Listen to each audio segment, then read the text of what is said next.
Merci de la parole, Monsieur le Président du jury.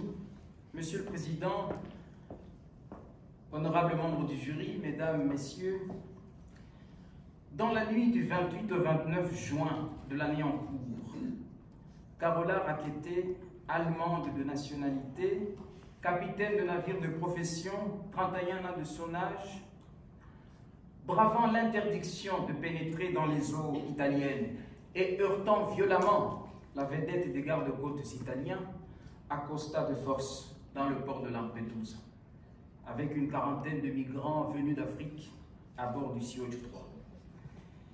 Elle est à ses causes poursuivie devant votre auguste tribunal pour aide à l'immigration clandestine et mise en danger de la vie d'autrui. Et nous requérons 5 ans de prison ferme. Monsieur le Président, j'ai toujours pensé que la grandeur d'un procureur, c'est d'oser assumer l'accusation, même contre un individu dont une bonne partie de l'opinion publique dit du bien.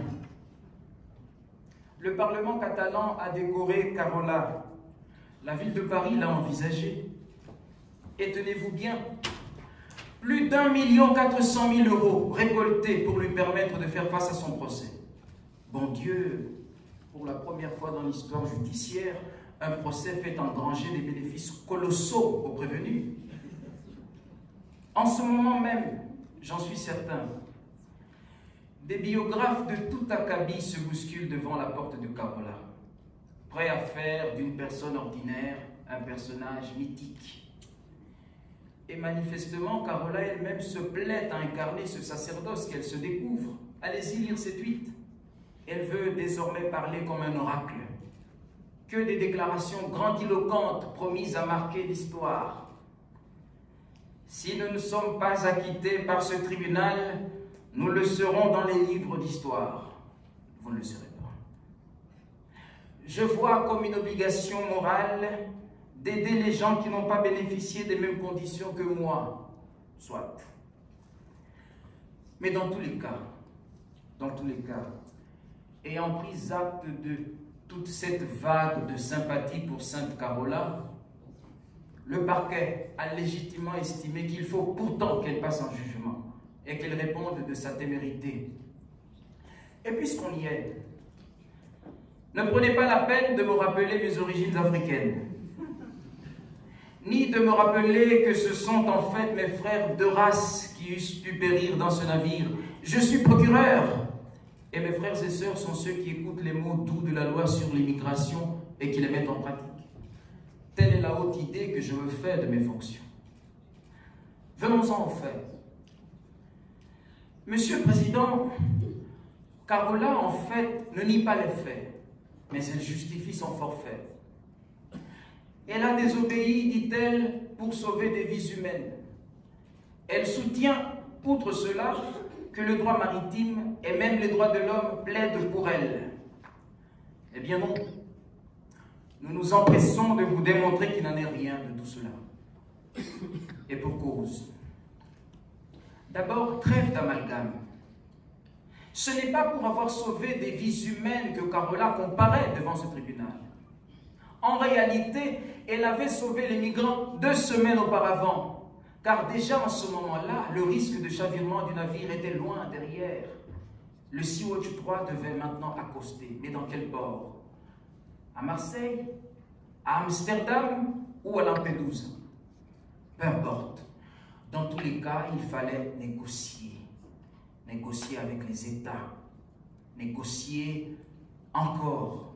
Négocier toujours. Négocier patiemment. Or, Dieu sait que la patience n'est pas la vertu des militants. Eux veulent tout et tout de suite. Vous voyez?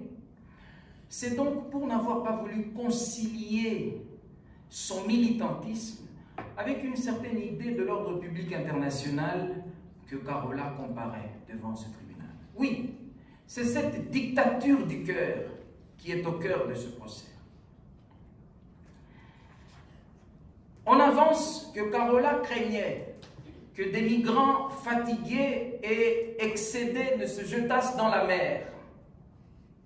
Décidément, qui peut avaler cette couleuvre? Mesdames, messieurs, tenez-le pour dit. On ne brave pas les flots de la haute mer en furie pour venir se donner la mort sur les côtes tranquilles de Lampedusa, à quelques encablures de la terre promise. Qui plus est, chacun sait que l'art du suicide n'est pas très africain. Les malheurs de notre histoire nous ont rendus résilients. Carola soutient que le droit maritime pose que les navires en détresse doivent être accueillis dans le port le plus proche. Bien sûr, mais ce principe vise les navires en détresse et non pas les navires qui font profession d'être en détresse. Parce que, à peine accosté et rebelote, le CEO du droit repartait se remettre en détresse. Quel cercle vicieux! Enfin, Carola invoque les droits de l'homme. Les droits de l'homme. Ce concept est-il devenu un réceptacle vide qu'il plaît à chacun de remplir de ses propres turpitudes? La défense, je le sais, je le sens, je la vois venir, s'emploiera à vous montrer le tableau sombre des réalités sur l'immigration. On vous décrira la désolation d'un navire qui chavire, ayant à son bord des enfants, des femmes et des vieillards. Mais votre tribunal n'a pas à juger de toute l'histoire de l'immigration depuis l'Égypte antique jusqu'à nos jours. Vous êtes saisi d'un cas précis et vous vous en tiendrez là. L'Italie compte plus de 60 millions d'habitants. La Chambre basse de son Parlement compte 630 élus. Le Sénat en compte 321. Eh bien, en accostant de force dans ce port de Lampedusa, Carola disait à tout ce peuple et à tous ses élus qu'ils n'étaient pas assez sages, assez civilisés, assez humains pour comprendre les enjeux des droits de l'homme engagés dans son navire. Ma foi, est-il jugement plus téméraire? Lombroso, où es-tu? Carola menace ton peuple. 60% d'Italiens pensent que Carola est condamnable pour son acte. Les Italiens sont-ils méchants pour autant? Qui sommes-nous pour juger un peuple souverain? L'Allemagne elle-même dont est issue Carola n'a-t-elle pas mis en garde sa chancelière sur le même chapitre d'immigration? Et pour dire vrai, est-ce que l'Afrique elle-même ne s'inquiète-t-elle pas déjà de la forte immigration chinoise sur le continent? Est-ce que les Français sont méchants parce qu'ils refusent le régime universel de retraite? Ah, à ce propos, Monsieur le Président, j'ai vu sur un plateau de télévision un bâtonnier qui vous ressemble à s'y méprendre et qui, torse nu, tonnait contre le roi de France pour une affaire de 400 €. Oui, c'était dans mon rêve. Toujours dans ce rêve, j'ai vu un certain Lemoine qui adressait une lettre au président de la République. Un mot pour finir, Monsieur le Président. Voyez-vous, cette cause est difficile. D'abord pour moi, pour des raisons évidentes. Ma vie ne sera plus la même au sortir de cette audience. Car pour ma communauté, pour les miens, pour certains proches même, je suis un traître à la cause du secours des migrants quand j'ose assumer l'accusation contre Carola. On me regardera désormais avec mépris. Mais je suis procureur et je mourrai pour le moindre détail d'une loi, car la loi est la volonté des peuples et les peuples méritent qu'on les respecte. Que donc, au sein même du calvaire qui m'attend, je serai heureux d'avoir été digne de mon serment. J'ai honoré mon devoir. Et vous maintenant, mesdames, messieurs du tribunal, tous les regards sont tournés vers vous. La terre entière retient son souffle et attend de pied ferme votre jugement.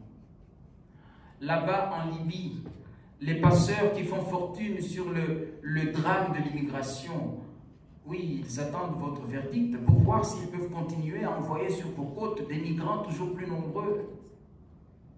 Ici même en Europe, ceux qui croient que tout de même les lois sont sacrées et qu'on ne peut les violer impunément sous aucun prétexte, oui, tous attendent. Ils attendent de voir quel parti vous allez prendre. Quoi qu'il en soit, rappelez-vous que que si Thémis, la déesse de la justice, porte une épée, c'est que la justice n'est pas faite pour plaire. Et ceux des juges qui ont une autre idée de leur fonction le savent.